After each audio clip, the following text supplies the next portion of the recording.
episode 3 of my wedding planning series. This is not going to be a vlog like the other ones. This is going to be a full-on sit-down informational video about all of our venue tours. So we officially booked our venue a couple weeks ago, so we officially know what day and where we're getting married and everything like that, but we did start going on venue tours like a year ago. So I have a little spreadsheet to go over with you guys with a couple venues here in Montana and then all the way into Washington as well. So I have a couple of clips of everything of each one we went to that I filmed on my phone, so I can kind of pop those in while I'm talking about each one. Come along our venue hunting journey. Our very first tour that we went on was actually just about a year ago. It was on September 12th last year, so just over a year ago, and it was called the Silver Knot in Ronan, Montana. So we live in Missoula currently, and Ronan is about a 45-minute hour drive depending on traffic and things like that. I still to this day have never shot at this venue, so I didn't know what to expect. My parents had been to one there, but we hadn't, so this was our comparison of that. On my spreadsheet here, I have location, cost, how many days are included in that cost, a couple words that describe the vibe, whether or not it's private and if the public can walk through, if it's at a winery or something like that, if there's good parking, if there's an indoor option for the ceremony. That was a really big thing for us because the weather in Montana is so unpredictable all the time. We wanted to have a good backup indoor option. If there's an area for the rehearsal dinner, if the rehearsal hours are included or not, if there's a bride and groom getting ready space, that was a really big non-negotiable for us. We wanted to make sure that we each had a space separately that was big enough for all of us and all of our bridal party. If there was tables or linens included, if catering was included or not, if there was a day of coordinator included, DJ, security, if there was hotels nearby, if you're allowed to stay at the venue overnight or the night before or the night after, and then whether or not they have a decor closet or storage that you can take from, and whether or not camping is allowed overnight. So, like I said, we're in Montana. In Missoula, there's not a ton of venues to pick from. There's one or two. I've shot at them tons of times before. I've also had sorority formals and proms there. Venues in Missoula, we were kind of slim pickings. We also have probably going on 250 people coming to this wedding, so the number of people actually limited us a lot on venues as well. First one, Silver Knot. It's in Ronan. You get one day included, and the words that I used to describe the vibe were like very country and very rustic, which is a very popular vibe here in Montana, obviously. It was private, there was lots of parking, and they had a great indoor option for the ceremony. In fact, they just kind of moved the reception space, tables to the side, and you can get married in the reception space. Other than that, they had a couple decor closet things that, if you forgot an easel, or if you need a sign for something, they had stuff like that. And camping was allowed at their secondary location across the street. Other than that, it was pretty. It's in the mountainous area of Montana that everybody loves and appreciates. The getting ready spaces were very small, I remember, and this was our first tour, so we didn't really know what questions to be asking. My mom was supposed to come with us, but ended up having some car trouble, so it was just us. We didn't really know what to ask. We didn't really know what we were doing, and overall it just didn't fit our vibe. I wanted a light and airy, kind of gardeny, wildflower feel, and this was very rustic and country and things like that. It was gorgeous if that's the vibe you were going for, but it wasn't a good enough fit for us for what we were thinking. Our second venue that we toured is in Helena, Montana. That is about an hour and a half, 2-hour drive from where we are currently. It was called the Kleffner Ranch, and originally this was our favorite venue. We really, really loved this one. My parents came with us, made a day of it, and it was gorgeous. You got it for 3 days if you wanted. There was multiple package options, and we really wanted something that we could, have the rehearsal there and then have Sunday to clean up, so we wanted a 3-day package if that was available, and this one was. The two words that I used to describe Kleffner were simple and just clean love. It was private, lots of parking, again, a great indoor option for the ceremony. They had an outdoor option that I loved. You'll see in the videos that I include in that. There's a creek going by. It was so cute. It was perfect. And this is the one we originally fell in love with, like I said. Great bride and groom getting ready spaces. Tables and linens were included. They had lots of hotels nearby. Helena is a pretty big city. Well, for Montana. And they had a great use of decor. Anything that you wanted was free, and camping was allowed. So, checked a lot of our boxes. We honestly really loved it. The main thing is that for the 3-day package that we were looking for, it was $12,000. In Montana, the total average cost for a wedding in this year and last year was $35,000. So the fact that the venue being nearly half of that was pretty nuts, and we decided that we weren't willing to pay that much money for something that we could probably get elsewhere. But as I said, and in the videos you can see it's gorgeous. We really thought that we were going to go with this one until we checked all of the package things that we would need, and it was going to be pretty pricey. All right, then we took a break from venue tours for a couple months, and then Trent and I headed over to Spokane, Washington, which is 2 state lines away. It's about a 3-hour drive for a different reason. I was picking up a bridesmaid's dress for a friend of mine's wedding, and I had to go to a David's Bridal. That was the closest one to us, so we took a little road trip and decided to tour a couple venues there just because we wanted to see how Washington compared to Montana. So we toured 3 venues when we were in Spokane: Arborcrest, Trezzy Farms, and Bells on the Bluff. I should have said this. I will link all of the websites for these venues down below if you're like a Montana bride looking for stuff. And our first one was Arborcrest. So my really good friend from high school lives in Spokane, and she said that this is a super popular venue that a lot of brides book at. She's performed there a couple times, and it's freaking gorgeous. So first and foremost, it is a winery. So this is the only one that was public. So as you're getting married, the public, they don't close it off to the public. So people can be walking through the winery as you're getting married, and that kind of was weird to us. But overall, it wasn't a deal breaker though. It was absolutely gorgeous. The word that I used to describe this one was fairy tale. There's a lot of history to it. You can look it up on their website. It was a venue straight out of Alice in Wonderland. There was a big chessboard, there was a fountain, there was a pool, there was a croquet deck, there was these beautiful brick walls with ivy that grows up them. Absolutely gorgeous. You look over the whole city and the river. It was incredible. And we toured it on kind of a gloomy, rainy day in the winter, so the trees weren't blooming or anything, but check out the pictures on their website. It's absolutely gorgeous. Lots of parking, great area for rehearsal. One rehearsal hour is included. We wanted something that had 2 hours so we could do the rehearsal and a dinner.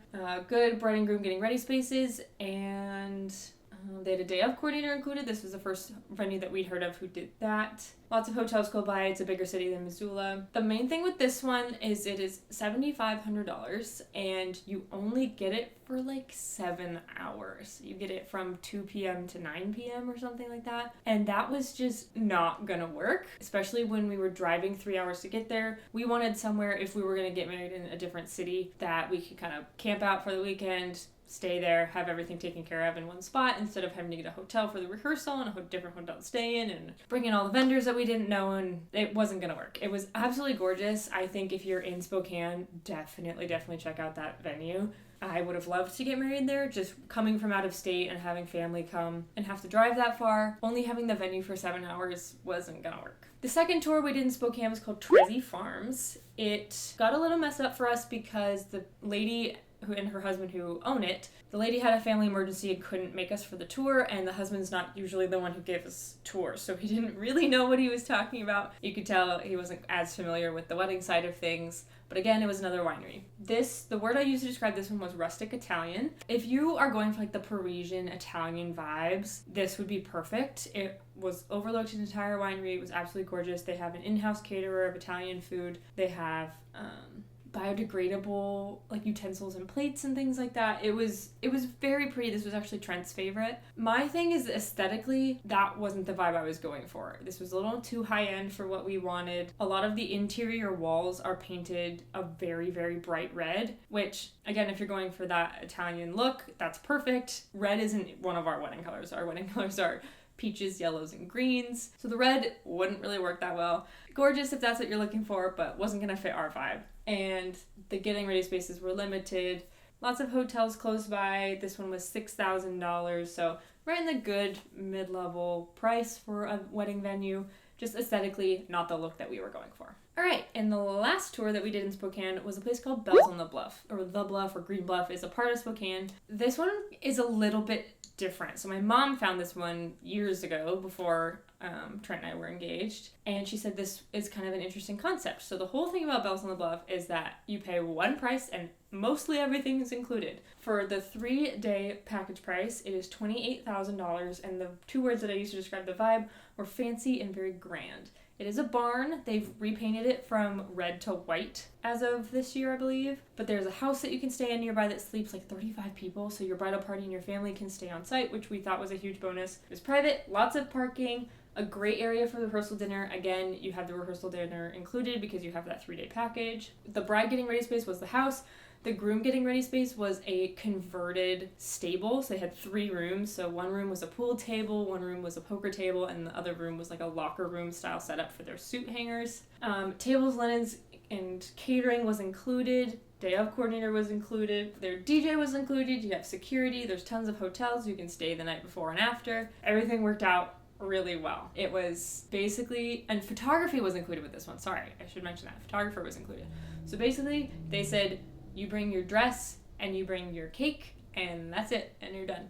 So for $28,000, that was a pretty good deal. We did not get to tour the house because someone was staying in it the weekend that we were there, but I'm sure it was beautiful and a great option. Honestly, I know $28,000 sounds like a lot, but once you start researching vendors and how much they charge, having everything like that included is a great budget-friendly option, honestly. The main thing is that we kind of realized that we wanted to get married in Montana. Both of us are from here. All of our family is here.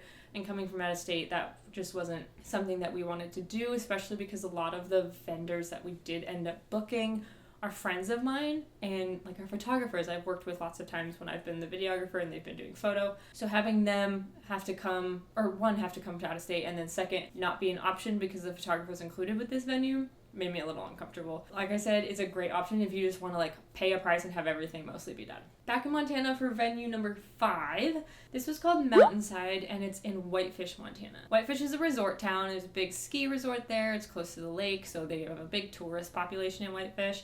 And because of that, you also have to pay resort prices. So this venue was the most expensive one that we toured. It starts at $35,000. They have options for different venue packages for how many days you get. And the word that I used to describe the vibe was woodsy. If you're looking for that gorgeous, like super foresty vibe, which is kind of what we wanted originally, this option is gorgeous. They have parking included. It is very private. Rehearsal hours included. There's a house and then a section of apartments almost, or like a hotel or a motel that your family can stay in. So they have 6 rooms there. There's a house that the bridesmaids can stay in, or the couple the night of. They had a day of coordinator, lots of security. Again, it's in Whitefish, so there's lots of hotels close by, which was important to us for our guests. And they had a great decor closet for you to pull from. So if you forgot something, like I've said, you could grab something from the stash that they had, which was awesome. Again, a really good way to save money if you're doing your own decor and not renting it. The 2 big downfalls of this one were there was no indoor ceremony space. They had a pavilion built, but it only houses and covers about 125 people, I believe they said. And like I said, we have almost double that. If it was raining or snowing in Montana, we wouldn't have any coverage to cover people, or if it was really windy, or if it was really hot, there was no shelter from the elements. So you kind of had to gamble on the weather on that one, which was a big problem to me. And the fact that this venue didn't include as much as Bells on the Bluff did in Spokane for $7,000 more. Like I said, if you have the budget to go all out, this is a gorgeous venue, and I really wanted to tour it, but financially it definitely was not going to work for us. Okay, then we come to our final 2 venues. Newsflash, one of them is the one we picked. The Corrals at Camas Creek. So this is a venue that is brand spanking new. Their first wedding that they hosted was a month ago. So we toured it because the owners of it know Trent's father really well. They used to work together. So it's a farm. It's an old grain farm that they have decided they don't want to use for farming anymore, and they converted it into a wedding venue. So again, I'll post the pictures and everything that we did and got to see in their website down below.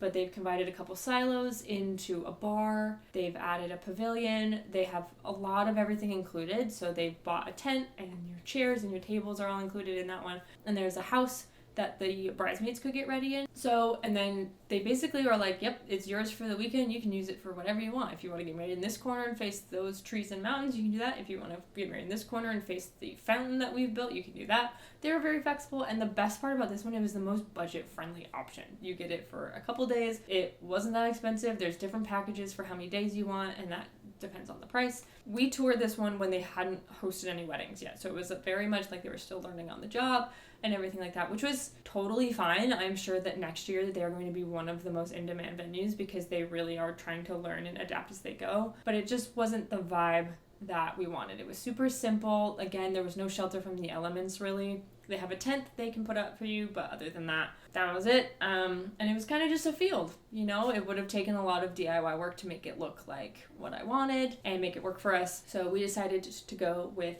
our venue, which is called the Homestead on McVeigh in Victor, Montana. Victor is a very small town. It's about a 45-minute drive south from where we live. And we actually went to this venue tour thinking it was going to be too small, but They are awesome at working with us and ended up offering a bunch of things to make sure that it would work. We are there from Friday at noon until Sunday at noon, and it is $4,500. So great mid-tier and the low level of mid-tier for Montana venues. It's a gorgeous white barn with a bunch of field space. So what we are planning to do is have the ceremony outside facing the Bitterroot Mountains, have a tent for dinner and speeches and first dance and things like that. And then there's a barn that we will move the party portion and reception into so that the noise is kept down a little bit. So we have 3 separate spaces. Again, we have it for a couple days. We're having a rehearsal dinner there as well, just to make it easy for everyone. And there's a farmhouse on site that sleeps 6 people, so me and my bridesmaids will stay there the night before and get ready in the farmhouse. Trent and the groomsmen will get ready at a cabin that's 3 minutes away and then come to the venue when they're done, quote unquote, getting ready, or want to get ready in one of the extra buildings that they have at the venue. It ended up working out really well. The only thing that's been a little bit of a point of contention almost, and not a point of contention, but we've had to work with it, is the fact that they only have tables and chairs for 75 people. So we have to rent tables and chairs for the rest of the 125 that we're going to have, which is fine. We just had to make sure that we got ones that matched what they already had at the venue, so we didn't have a bunch of mismatched chairs and tables. They have a good decor closet for us to pull from. They have hookups for our food truck, and there's spaces for 2 RVs, and there's a huge field for tents if anyone wants to camp out the night before. And I'm encouraging that just so people don't drink and drive, because that is a concern of mine. Overall, this venue is super cute. The words I use to describe are homey and cozy. If you know anything about me, like, I love just being home and having a quiet night and reading.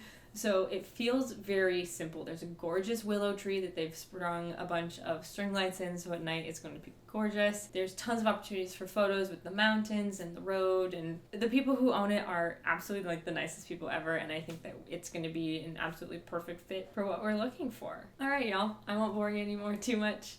Just wanted to get this quick video put out to kind of talk you through our venue hunting process in Montana here. It's going to be such a fun day. I'm so excited. I'm looking so forward to it. Thank you so much for watching. I will catch you in episode 4 of my wedding plans.